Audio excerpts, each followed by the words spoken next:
In the late 1960s, Australian motorsport was on the rise, and Holden, already a dominant force in car sales, wanted to be king of the racetrack too. Ford had already made its mark with the Falcon GTs, particularly with its success at Bathurst. Holden needed a response, but General Motors Holden's had a problem. As part of a global corporate policy, GM had banned direct involvement in motorsport. So, in a move that would come to define Australian ingenuity, Holden worked around the policy by forming a dealer-backed race team.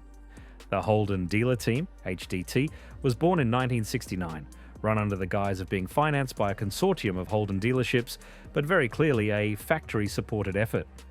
The man tasked with heading this secret weapon?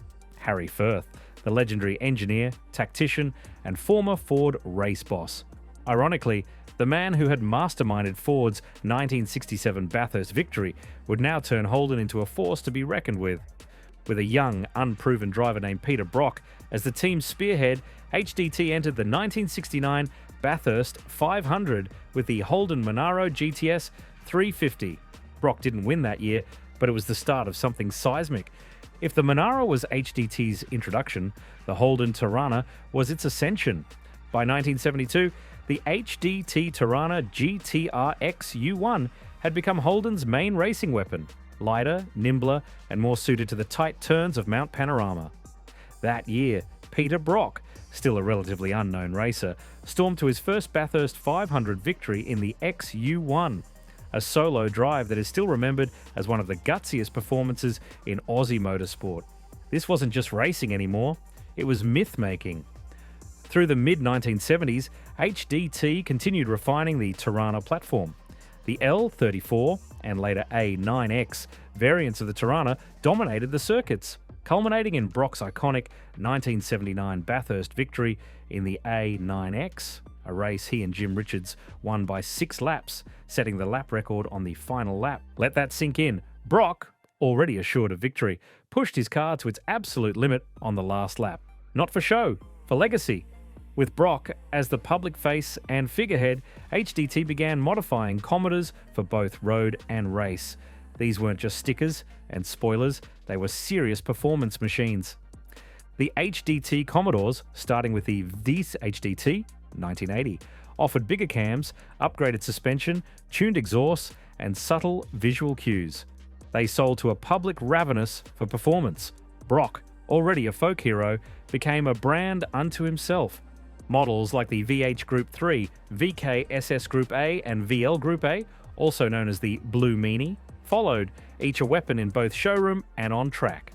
These cars didn't just sell, they defined a generation of Australian motoring culture. But all wasn't smooth sailing behind the wheel.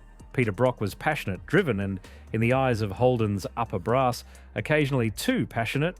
In 1985, he began promoting an invention called the Energy Polarizer, a mysterious box said to align a vehicle's molecules for better handling, performance, and harmony. It sounded like science fiction, and it was. Holden demanded proof. Brock refused. The relationship, already strained by creative differences, broke down entirely when Brock began badging modified VL Commodores as HDT vehicles without Holden's approval. In 1987, Holden publicly and dramatically cut ties with Brock. The HDT, in its factory-backed form, was dead. In its place, a new king was crowned. Holden Special Vehicles, HSV, led by Tom Walkinshaw Racing, TWR. When Holden ended its partnership with Brock in 1987, the performance torch passed to HSV, Holden Special Vehicles. Led by British racer and businessman Tom Walkinshaw, HSV brought a new era of professionalism. While HDT under Brock had been driven by passion, HSV became a structured, factory-backed powerhouse that produced bold, high-performance machines. Their first project, the VL Walkinshaw, was controversial in design but signaled HSV's commitment to aerodynamic, race-ready cars. Dubbed the Plastic Pig for its wild body kit, the Walkinshaw was built to meet Group A homologation rules and ended up being a success on the track, laying the groundwork for HSV's identity. HSV continued to build upon this platform with a VN Group ASS, a serious street machine that offered race-spec performance with showroom drivability. The VT GTS in the late 1990s showed a maturing performance brand, offering luxury, refinement, and massive power in a muscular sedan package. One of HSV's most iconic contributions came with the launch of the Maloo, a high-performance ute that captured the hearts of Aussie petrol heads. With powerful V8s and aggressive styling, the Maloo fused practicality with street cred and quickly became a cult favourite. Throughout the 1990s and early 2000s, HSV became a vital pillar of Holden's brand identity. The company balanced corporate expectations, emissions regulations, and a growing market demand for performance vehicles, continuing to evolve and expand its offerings, including the Club Sport, Senator, and GTS lines. HSV may have been the successor, but it always stood in the long shadow of HDT and Brock. Yet through smart engineering and bold styling, HSV managed to carry the legacy forward, transforming Holden's performance image from rogue racers to refined speed machines. By the 2000s, Peter Brock had returned to race commentary, guest appearances, and mentoring. He was still Peter Perfect, universally loved and respected. On September 8, 2006, Peter Brock tragically died during the Targa West Rally in Western Australia when his Daytona coupe left the road and struck a tree. Australia was stunned.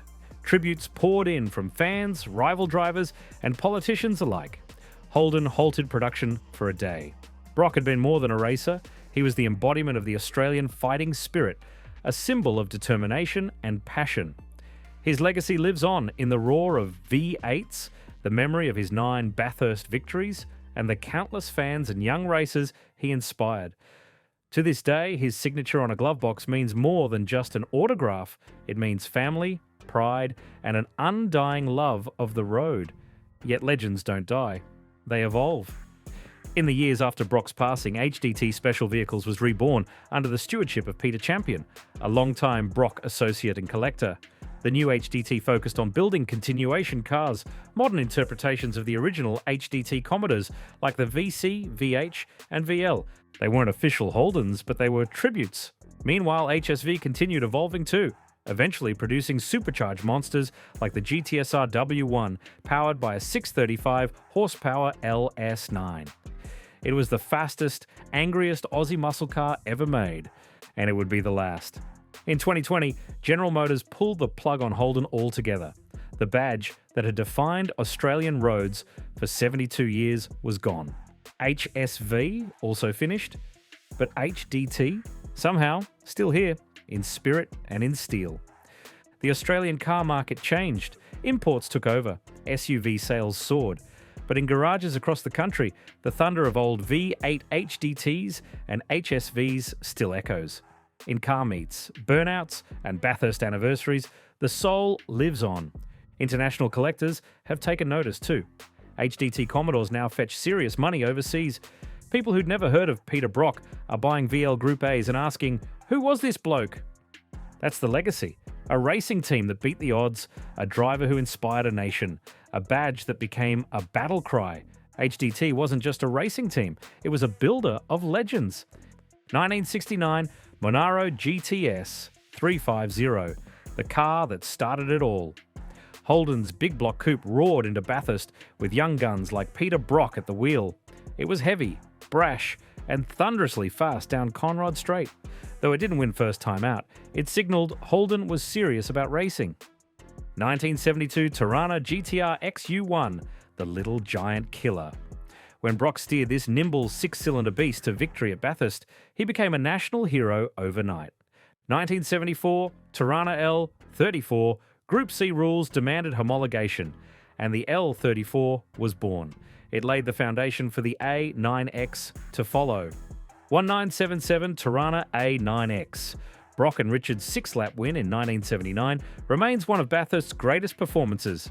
1980 Viv CHDT Commodore, the first road-going HDT with 500 built, instant collectability. 1982 VHSS Group 3, often called the best all-round HDT Commodore, a holy grail for collectors. 1984 VK Group A, light, potent, and raw, a track and street hero. 1986 VL Group A, Blue Meanie, the most famous HDT car, vibrant Formula Blue paint, race-ready upgrades, and Brock's final chapter with Holden.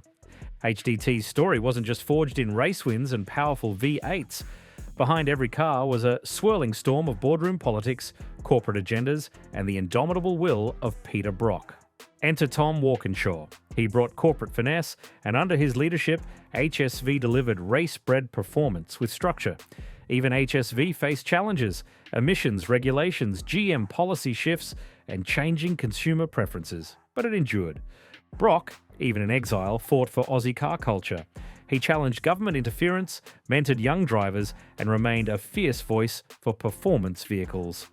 HDT's success was born from rebellion, engineered under tension and delivered by passion. We tell the story, we hope we entertain. True Blue Talk, like and subscribe. Comment below where we should go next.